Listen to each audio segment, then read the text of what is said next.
Welcome to All About Capital Campaigns, a podcast that provides fuel for your nonprofit's growth.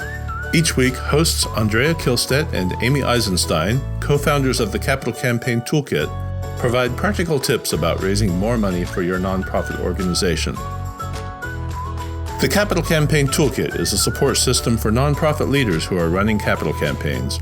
At capitalcampaigntoolkit.com, you can download a step-by-step guide for your capital campaign and get many other free resources. This podcast is usually recorded on a live webinar every Monday at 2 p.m. Eastern Time.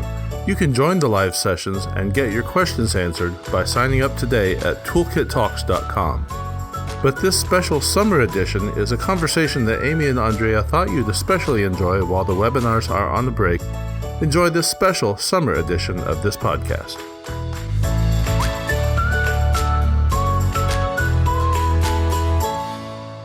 Hi, I'm Amy Eisenstein, and I'm here with the co-founder of the Capital Campaign Toolkit, my partner in crime, Andrea Kihlstedt.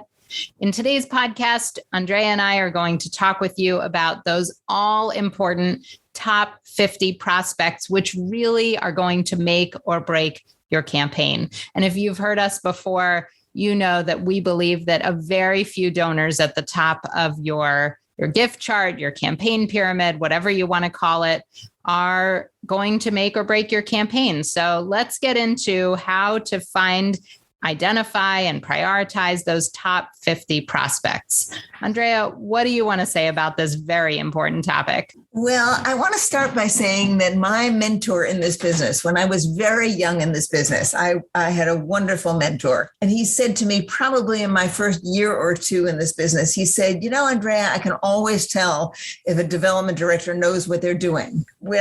And they know what they're doing if when I walk into their office and I said, well, do you have a list of your top 50 prospects? He said, if they pull it out, like without even blinking an eye, he said, then I know what they're doing. And if they look at me with sort of wide-eyed as though, what do you mean top 50 prospects? He said, then I know they're in trouble.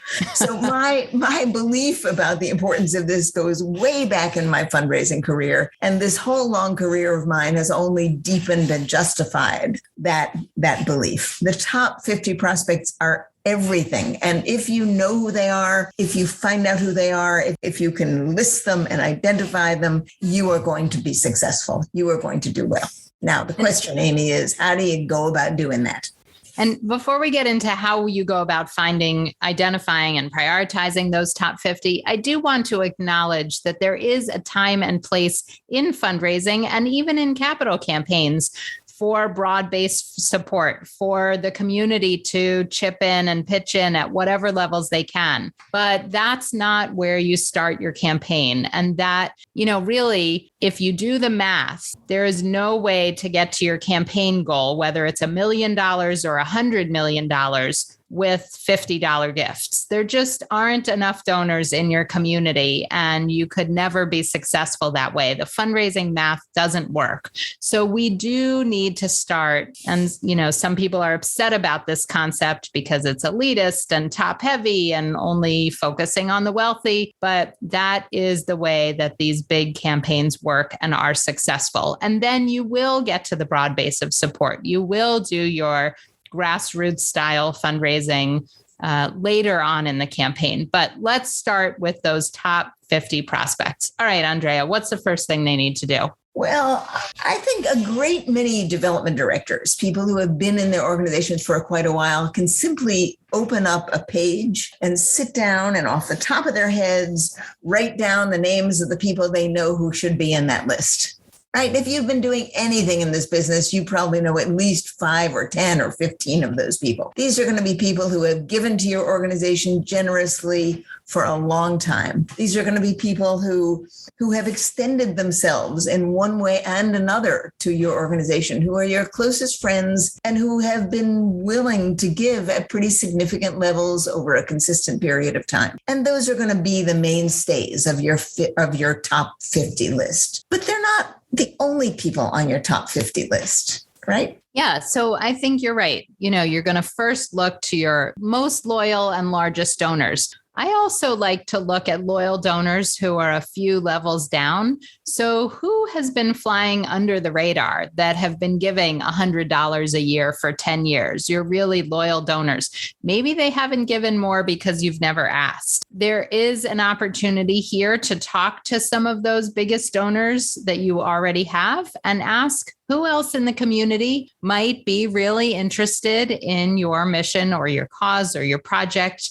that you haven't yet spoken to. But I always start with board members, former board members, active volunteers. Those are really the places to start. Right. The people close at home, the people closest to you. And then you can use those people, the people in your inner circle, to help you identify the next tier of people. You can actually put them together in a small group and you can show them some lists. Say, who among these lists of people who are generous people in our community should we be involving more effectively in our organization? It's amazing what happens when you ask people who are already in your top 50 list to help you identify additional people. They'll do that, right? Then, of course, once they do that, you can actually ask them to help you open the doors to those people. Now, for some people listening are thinking, well, our biggest donors give $1,000. So we need campaign gifts of $100,000 and up.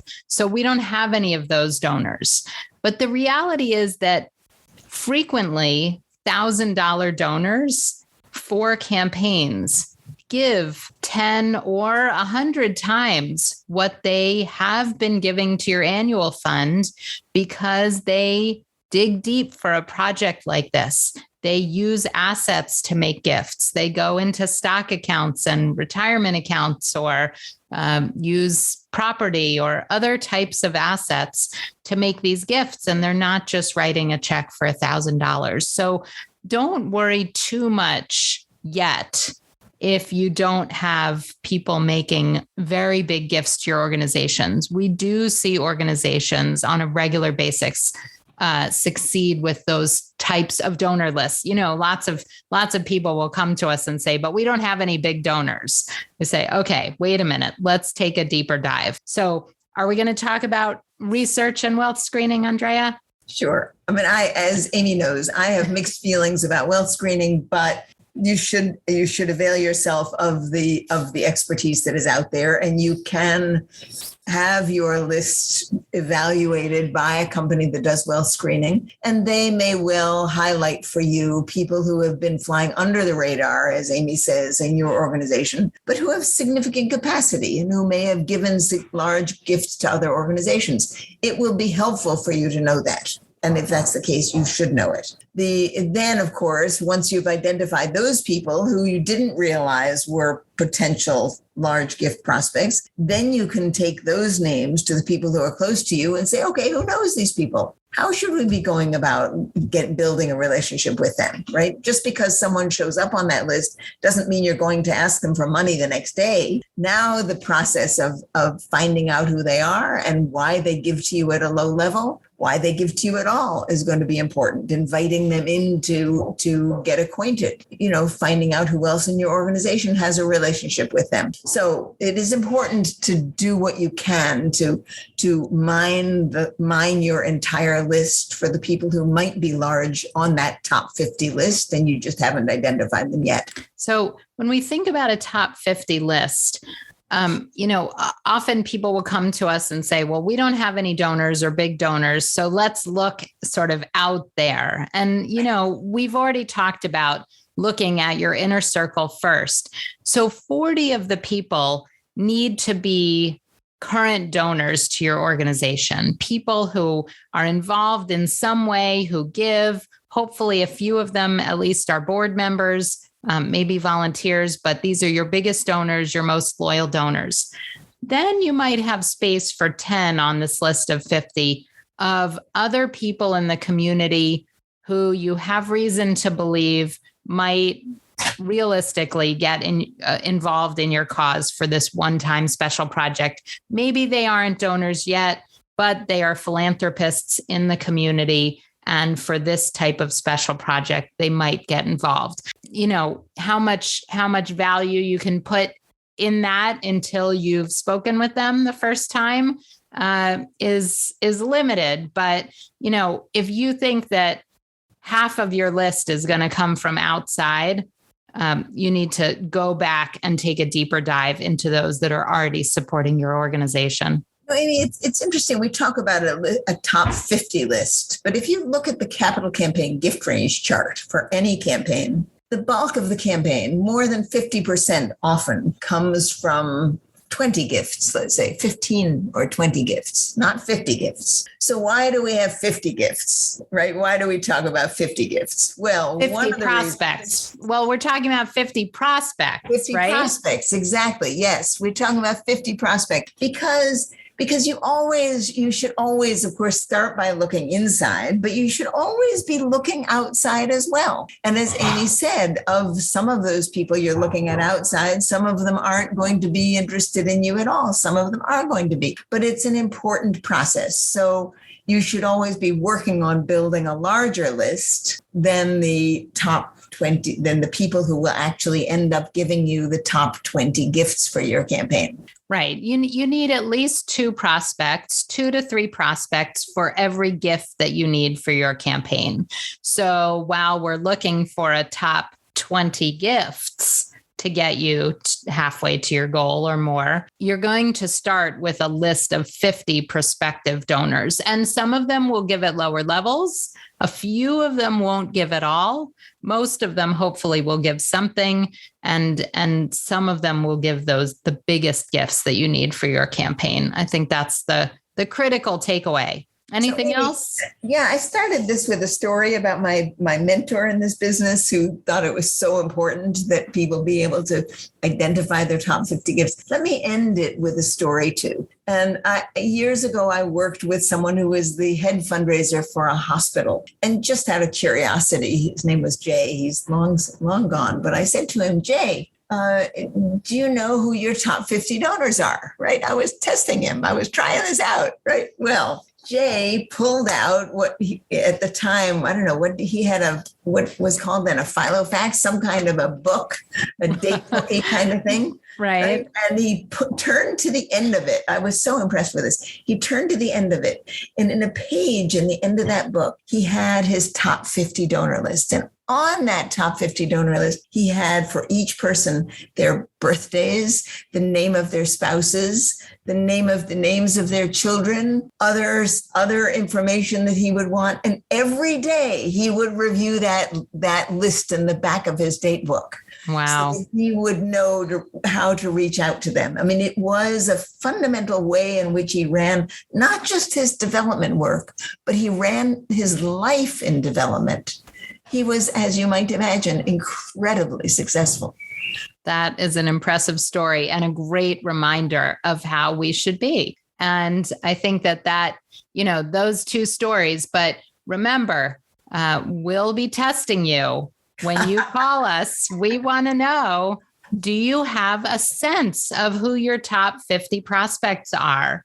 As you think about your campaign, as you prepare for a campaign, as you go into a feasibility study, whether you're working with us at the Capital Campaign Toolkit or anybody else, we're going to ask you, who are your top 50 prospects? And listen, we don't expect you to come up with the list in an hour. I mean, that is unrealistic. It does take time and thought and discussion to build this list. So, while Andrea said that, if you can whip it out from your desk or print it off in an instant, it doesn't mean that it hasn't taken you weeks or months to compile.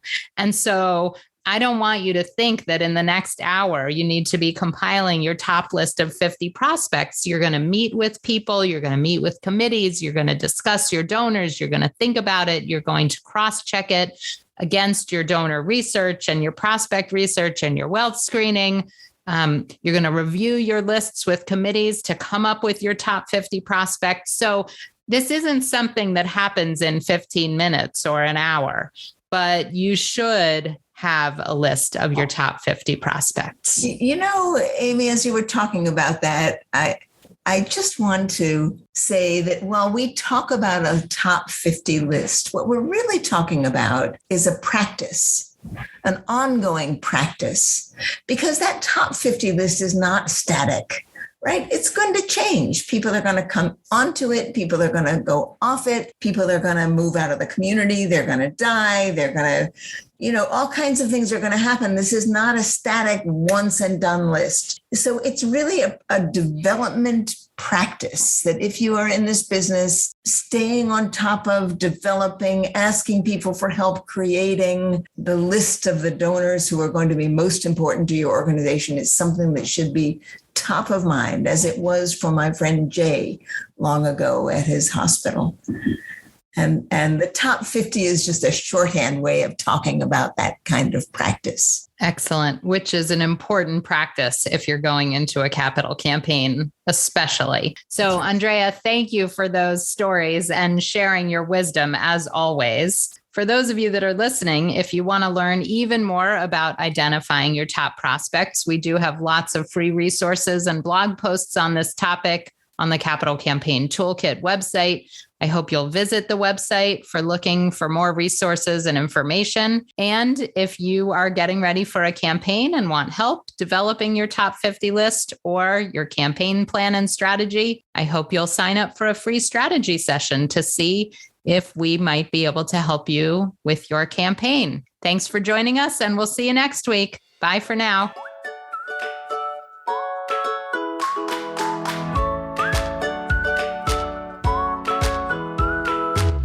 Thanks for joining Amy and Andrea for today's All About Capital Campaigns.